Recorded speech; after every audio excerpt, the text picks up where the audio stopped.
16 tetorit çfarë do të shqyrtoj?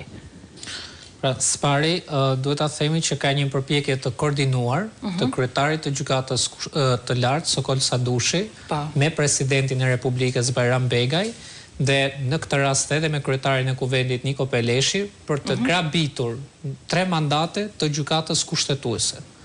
Pra, për të imponuar këta të 3 personazhe, 3 emrime gjykatës kushtetuese, të cilët sigurisht nuk do jenë aty për të përfaqësuar as interesin publik, as pavarësinë dhe paanshmërinë dhe integritetin e institucionit, por për të përfaqësuar qëndrimet politike që mbajnë njerëzit që do të caktojnë këta 3 anëtar të gjykatës kushtetuese.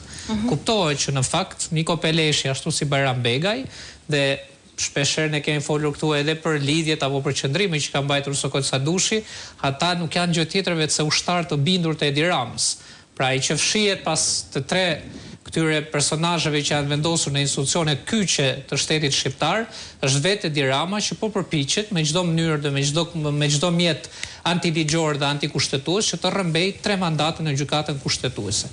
Pikërisht nëpërmjet kësaj përpjekje, pjesë të cilës është bërë edhe presidenti i Republikës dhe sot pam edhe kryetarin e kuvendit, po përpiqen që në datën 16 të shqyrtohet një kërkesë e presidentit të Republikës, e cila në fakt nëse ne do kishim një gjykatë të pavarur, të paanshme, profesionale dhe me integritet, do duhet ishte rrëzuar që në shqyrtimin paraprak. Pra nuk duhet merrej fare Nuk duhet të merrej në shqyrtim si kërkesë, sepse është një kërkesë e cila i mungon qoftë edhe baza kushtetuese dhe ligjore, presidenti i Republikës, në asnjë pikë dhe në asnjë nënt të Kushtetutës së Shqipërisë dhe në asnjë nënt të ndonjë ligji, as të ligjit për gjykatën kushtetuese apo një ligji tjetër, nuk ka të drejtë ai që të kërkoj vetë presidenti mbarimin e mandatit të një antare gjykatës kushtetuese. Do të ndalem tek këtu, vetëm po qëndroj vetëm pak tek forma, sepse do të ishte rast i jashtëzakonshëm edhe në favor të publikut që ajo seancë 16 tetorit të bëj publike, të ishte opozita, dhe kur them opozita do të thotë dhe kuvendi, i cili natyrisht ka një rol. Pra, fillimisht po edhe alternativ, por dhe është kuvendi, është aktori i rëndësishëm në balancën dhe kontrollin e pushteteve. Faktorët që formojnë 1/3 e gjykatës kushtetuese. Dhe a nuk do të ishte përfitim i madh për publikun që i gjithë ky debat, ku secila nga palët të mbronte argumentin e vet, ta mbronte si gjykata kushtetuese, ta mbronte si Këshilli i Emërimeve në drejtësi, pra apo privohet publiku, pse ta bëjmë ne këtë debat këtu, kur mund ta shohim live atje. Po. Nuk mund të bashkëtoj një puç me transparencë. Këto dyja përjashtojnë njëra tjetrën. Sepse puçi ka nisur mbi një veprim të paligjshëm presidenti i Republikës, sikur se tha, që s'ka pasur as objekt, nuk citohet gjykundi, nuk shpall vakanca i shpall vetë gjykata kushtetuese, nuk është pjesë e interpretimit kushtetues në asnjë pikë të tij, thjesht dhe vetëm ka abuzuar në mënyrë flagrante me postin shtetëror dhe është bërë pjesë e një loje. Sepse të gjithë e dinë, fare mirë, që përpara se të bëj një kërkesë, cilën do qoftë, presidenti i Republikës do shikoj bazën ligjore. Çka kanë tavolinë? Tavolinë ka presidenti i Republikës ka pasur ligjin për gjykatën kushtetuese, i cili thot afati rotacioni formula deri në vitin 2022 është kjo. Pra mbas 2022-shit ne nuk kemi formulë për rotacion. Sigurisht, dhe jemi në 2025. E dyta, ka një dokument boll të rëndësishëm, të firmosur nga ortaku i Sadushi, vendimi 24 të gjykatës kushtetuese të vitit 2011, që interpreton pikërisht këtë çështje. Se ishte një rast i ngjashëm me 6 antar gjykatës kushtetuese aso kohë. Dhe ne po doni, do kemi këtë gjatë emisionit, do të citojmë çka ka thënë ai vendim, eksplicite, ku rrëzon gjithçka dhe është shterus.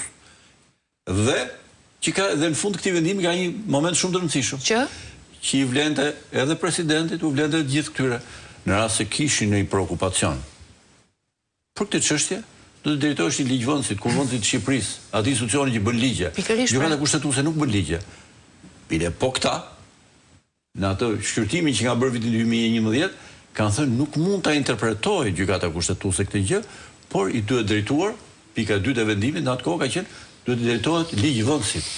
Pra, atë gjë që duhet bëj, pra drejtojnë kuvendit, nuk i drejtohen, në mënyrë abuzive, Marashi ka shumë parasysh gjykata e lartë, kryetari i gjykatës lartë, bën vetë gjyqësi sepse shpall një vakancë. Që ta kuptojë publiku, kryetari i gjykatës lartë për hir të reformës të drejtësi këtë vit është në krye të KED-s, pra Këshillit të Emrimeve në Drejtësi, i cili në fakt do duhet merret vetëm me kushtet dhe kriteret, por i ka hyrë thellë edhe procedurës, duke u mbivendosur në kompetenca me institucione të tjera. Po ka një problem të madh, sepse në pikpamje edhe morale, po dhe juridike, ky zotëri ka qenë antar i gjykatës kushtetuese dhe ka firmosur një vendim, thash vendimi 24, që thot të kundërtat asaj që është vendosur. Atëherë Petrit, që ta kuptoj dhe publiku. Edhe pyetja është që bëjmë ne përpara. Po. Nuk i njohin këto ligje? Nuk i din, nuk janë të informuar, absolutisht i din presje dhe pikë. Por kanë shkuar me idenë, kthehemi tek ajo që pyetja juaj, që në errësirë, në mungesë transparence, në një gëllim të një korporatizmi të jashtëzakonshëm, ti më jep këtë gjë, unë të jap këtë, unë do të mbroj këtu se jam me halle, kanë dhe halle. Pra për të fortifikuar privilegjet e tyre, kontrolle okulte brenda sistemit, mbështetur nga politika, nga ndërtuar këtë gjë. Në rast se do një seancë publike do ishte e tillë, kështu që po themi ne do ta thoshte zoti Bardho sot do thoshte. Po, Ilda, vetëm një moment, të lutem, le të ndjekim pak si është vënë në lëvizje presidenti i Republikës, sepse në fakt në thelbin e vet gjykata kushtetuese sipas ligjeve ekzistuese natyrisht ka nevojë në ripërtëritje së saj, janë 9 antar, janë 3 institucione që bëjnë propozimet e tyre, është presidenti i Republikës, gjykata e lartë dhe Kuvendi i Shqipërisë, me përfundimin e mandatit të Elsa Toskës, me dorëheqjen e Elsa Toskës, menjëherë ka qenë kryeparlamentare e asoj kohe, Elisa Spiropali, e cila do të nënshkruante dokumentin e nevojshëm për nisjen e procedurave për zëvendësimin e saj. Po, patjetër, më thuaj.